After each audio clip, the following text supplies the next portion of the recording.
అంటే పాకిస్తాన్లో కానీ బంగ్లాదేశ్లో కానీ ఇక్కడ ఇండియా మొత్తంలో తర్వాత ఎక్కడెక్కడ ఉర్దూ మాట్లాడే వాళ్ళు ఉన్నారో వాళ్ళందరికీ కూడా ఈ పోయిట్ పరిచయంలో ఉన్న పెద్ద పోయిట్.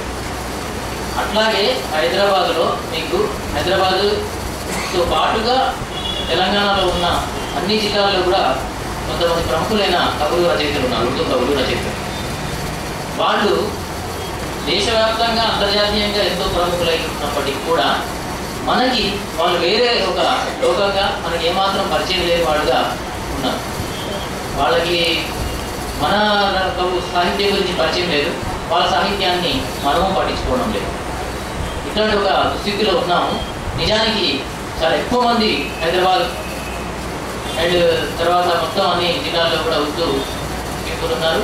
వాళ్ళు కూడా తెలంగాణలో భాగం, వాళ్ళని కూడా మనం తెలంగాణలో భాగంగా చూడాల్సిన అవసరం ఉంది అనే ఉద్దేశంతోనే ఆ కవితని ఈ పుస్తకాన్ని ఆవిష్కరణ పెట్టడం జరిగింది.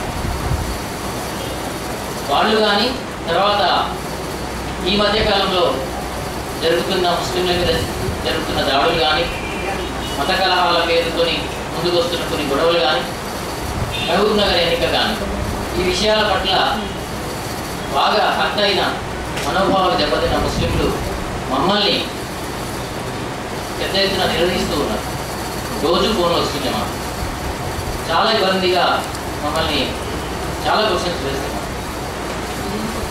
అంటే మీరు మొదటి నుంచి తెలంగాణను సపోర్ట్ చేయాలని, తెలంగాణ రావడం వల్ల ముస్లింలకు కూడా మేలు ఉన్నది అని చెప్పి చెబుతూ వస్తున్నారు కదా, ఇవాళ ఏం జరగబోతున్నది? ఎటువైపు తెలంగాణ ఉద్యమం పయనిస్తూ ఉన్నది? దానికి కోదండరామ్ సార్ దగ్గర నుంచి, కేసీఆర్ దగ్గర నుంచి, కృష్ణమారి గారి దగ్గర నుంచి అందరూ కూడా న్యూ డెమోక్రసీ కానీ ఇంకా వేరే పార్టీలు కానీ అందరూ మెల్లమెల్లగా ఒక మతతత్వ పార్టీని కూడా సపోర్ట్ చేసే స్థితికి ఉద్యమం దిగజారిందా?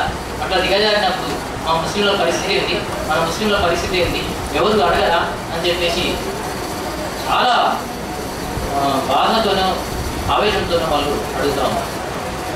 ఈ మీటింగ్ పెట్టినాం అనగానే ఆదిలాబాద్ నుంచి ఒక మిత్రుడు ఫోన్ చేసి మేము ఒక పెద్ద వాహనం పట్టుకొని వచ్చేస్తాము, మేమందరం చాలా విషయాలు అడగాల్సి ఉంది, మేము వినాల్సి ఉంది అని చెప్పి. ఇది ఒక చిన్న హాల్లో జరిగే మీటింగ్, అంత దూరం నుంచి అంత కష్టపడి రావద్దు అని చెప్పి. అట్లాగే వరంగల్ నుంచి ఒక మిత్రుడు, ముస్లిం మిత్రుడు ఫోన్ చేసి మీరు ఈ సభలో ఈ కరపత్రంలో వేసిన మొక్కలు ఎవరైతే ఉన్నారో వాళ్ళని ఎట్లా పెట్టారు ముస్లింల ఒక సభలో, వాళ్ళందరినీ మేము నమ్మేటట్టు లేదు పరిస్థితి, ఏం జవాబు చెప్తారు వాళ్ళు, ఎట్లా మీరు వాళ్ళని ఇంకా వేరు చేస్తున్నారని చెప్పి నిలదీయడం జరిగింది. అంటే ఒక విచిత్రమైన పరిస్థితుల్లో తెలంగాణ ముస్లింలు ఒక బాధకి, ఒక గాయానికి గురై ఉన్నారు. ఆ విషయాన్ని చర్చకు పెట్టాల్సిందే అని చెప్పి, ఏదో కొన్ని విషయాలు జరిగాయి కాబట్టి ఆ ఉద్యమంలో ఉన్న అందరినీ దూరం చేసుకుని మేము మాకు తెలంగాణ వద్దు, మేము దూరం అయిపోతామని చెప్పి అనడం సరైనది కాదు. ఏదైతే తప్పులు జరిగాయో దాన్ని సరి చేసుకొని మళ్ళీ అట్లాంటి తప్పులు జరగకుండా ముందుకు వెళ్లాల్సిన అవసరం ఉందనే ఒక బాధ్యతాయుతమైన ఆలోచనలోంచే మేము ఈ సభ పెట్టడానికి సాహసించాము.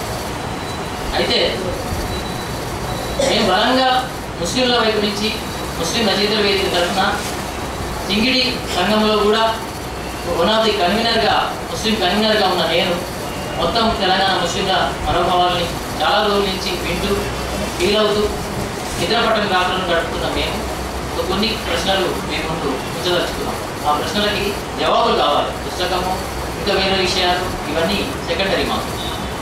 తెలంగాణ ఉద్యమం ఇవాళ తారాస్థాయికి వచ్చింది. ఆ ఉద్యమంలో ఇంకా కొంత తీవ్రతరం చేయడం, ఉద్యమాన్ని ఇంకా తారాస్థాయికి తీసుకుపోవడం వల్ల తెలంగాణ సాధించుకునే దాకా వచ్చామని చెప్పి అందరం ఫీల్ అవుతా ఉన్నాం.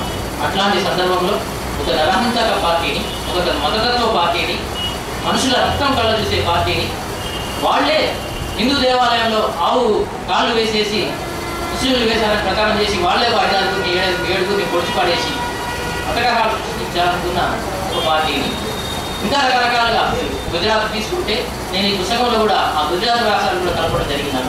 ఏం జరిగింది, ఎందుకు ఇంత భయంకరమైన నరహంతకులు వాళ్ళు ఏం చేయబోతున్నారు, నరమాంస భక్షకులు వాళ్ళు అని చెప్పి అట్లాంటి ఒక పార్టీని కూడా ఇవాళ తెలంగాణ ఉద్యమం పేర అందరూ సపోర్ట్ చేస్తామంటే వాళ్ళ బాధితులు అయిన వాళ్ళు మేమందరం ఎట్లాంటి ఫీలింగ్ కావాల్సిన అవసరం, ఎట్లాంటి పరిస్థితి, మేము ఎట్లాంటి ఒక మానసిక స్థితిలో మేము నెట్టబడతామనేది మీరు మీరందరూ ఎవరు ఆలోచించట్లేదు.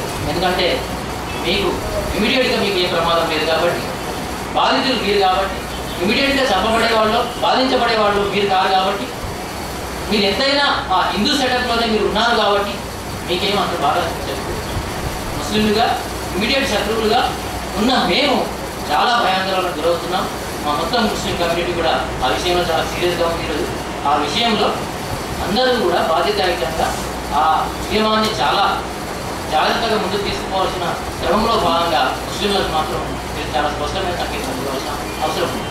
ఇది తెలంగాణలో 15% మంది ముస్లిం ఉన్నారు. ఒక పెద్ద అతిపెద్ద కుల సమూహాలతో పోల్చుకుంటే ఒక అతిపెద్ద సమూహం ముస్లిం. వాళ్ళందరినీ పక్కన పెట్టేసి వాళ్ళని వేరు చేసేసైనా మేము హిందుత్వ పార్టీని గెలిపించుకుంటున్నాయినా మేము తెలంగాణ తెచ్చుకుంటామని చెప్పి ఒక పరిస్థితి కనుక వస్తే మేము ఏ స్టాండ్ తీసుకోవాలి?